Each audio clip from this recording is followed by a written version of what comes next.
Yes అక్కడ మీకు కనబడతా ఉంది క్లియర్ గా. ఇదంతా కూడా దీని పేరు రెడ్లోల కుంట ఇది.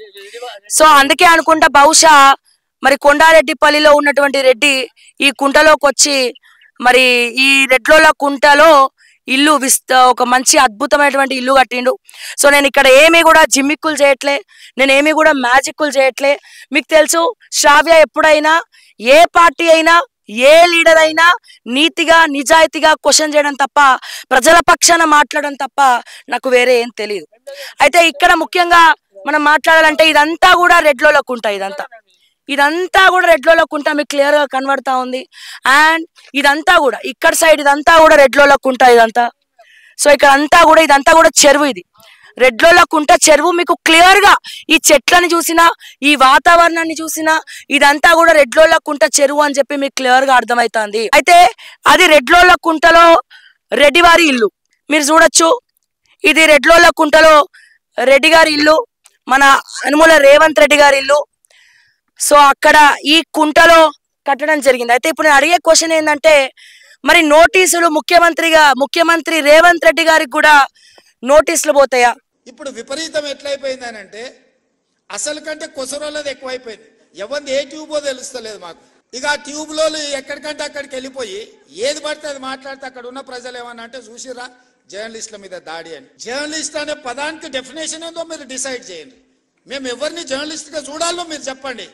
ఎవరు దోస్తే వాడు ట్యూబ్ పెట్టుకొని ఆ ట్యూబ్లో పెట్టుకొని వాడు మెడలో పట్టేసుకొని మెడలో ఇది కట్టుకొని వాడు నేను ట్యూబ్కో జర్నలిస్ట్ అని బయలుదేరితే వాళ్ళు వివరించే విధానాన్ని బట్టి ప్రజలు వివరిస్తారు. ఏది పడితే అది మధ్యలోనే అడ్డం దొడ్డం మాట్లాడి ఏదైనా ఏమన్నా అంటే చూసిరా జర్నలిస్టుల మీద.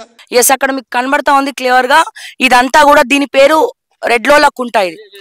సో అందుకే అనుకుంటా బహుశా మరి కొండారెడ్డిపల్లిలో ఉన్నటువంటి రెడ్డి ఈ కుంటలోకి వచ్చి మరి ఈ రెడ్లోల కుంటలో ఇల్లు ఒక మంచి అద్భుతమైనటువంటి ఇల్లు కట్టిండు. సో నేను ఇక్కడ ఏమీ కూడా జిమ్మిక్కులు చేయట్లే, నేను ఏమీ కూడా మ్యాజిక్కులు చేయట్లే. మీకు తెలుసు శ్రావ్య ఎప్పుడైనా ఏ పార్టీ అయినా ఏ లీడర్ అయినా నీతిగా నిజాయితీగా క్వశ్చన్ చేయడం తప్ప, ప్రజల పక్షాన మాట్లాడడం తప్ప నాకు వేరే ఏం తెలియదు. అయితే ఇక్కడ ముఖ్యంగా మనం మాట్లాడాలంటే ఇదంతా కూడా రెడ్లోల కుంట ఇదంతా కూడా రెడ్లోల కుంట మీకు క్లియర్ గా కనబడతా ఉంది. అండ్ ఇదంతా కూడా ఇక్కడ సైడ్ ఇదంతా కూడా రెడ్లోల కుంట ఇదంతా.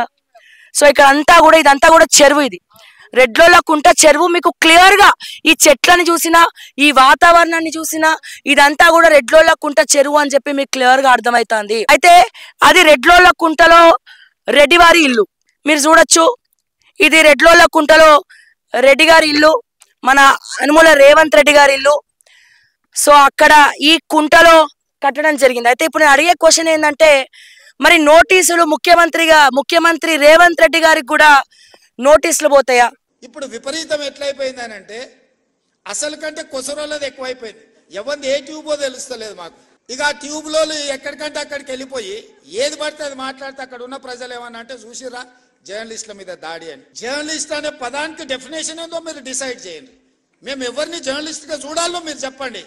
ఎవరు దోస్తే వాడు ట్యూబ్ పెట్టుకొని ఆ ట్యూబ్లో పెట్టుకొని వాడు మెడలో పట్టేసుకొని మెడలో ఇది కట్టుకొని వాడు నేను ట్యూబ్కో జర్నలిస్ట్ అని బయలుదేరితే వాళ్ళు వివరించే విధానాన్ని బట్టి ప్రజలు వివరిస్తారు. ఏది పడితే అది మధ్యలోనే అడ్డం దొడ్డం మాట్లాడి ఏదైనా ఏమన్నా అంటే చూసిరా జర్నలిస్టుల మీద.